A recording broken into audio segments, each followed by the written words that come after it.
అంశాల మీద ప్రజలందరూ కూడా చర్చించుకుంటున్నారు. రానున్న రోజుల్లో ఇప్పటికైనా మీరు బేషరతుగా ఏదైతే మా గౌరవ మంత్రి గారి పేరున ఇవాళ ఎమ్మెల్సీ పురాణ శక్తి మాజీ ఎమ్మెల్సీ పురాణ శక్తి మీద మీరు ఏదైతే అనిశ్చిత వ్యాఖ్యలు చేసిందో అది బేషరతుగా అప్పలు తీసుకోవాలి.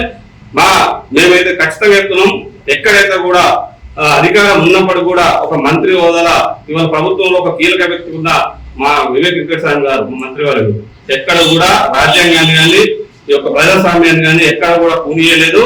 ప్రజాస్వామ్యబద్ధంగా ప్రజలు స్వేచ్ఛగా ఎక్కడికక్కడ ఓట్లేసే అవకాశం ఇచ్చి వాళ్ళకి ఇష్టమైన వ్యక్తులని ఇష్టమైన పార్టీలు కావచ్చు, ఎవరికైతే ఇష్టం ఉంటుందో వాళ్ళని ఓటేసే హక్కు స్వేచ్ఛ ఇవాళ ఎవరైనా ఇచ్చిళ్ళు అని అంటే చెన్నూరు మున్సిపాలిటీ లోపల, అదేవిధంగా చెన్నూరు నియోజకవర్గం లోపల గతంలో మీరు ఎంత బ్లాక్ మెయిల్ చేసిండు, ఎందరి పేరు ఇచ్చిండు, నామినేషన్ చేసిన వాళ్ళని ఎన్ని డబ్బులు ఉన్నారు.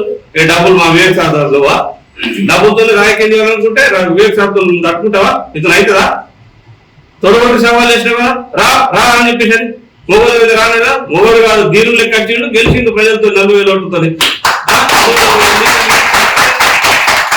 పరిస్థితి ఏది ఇవాళ?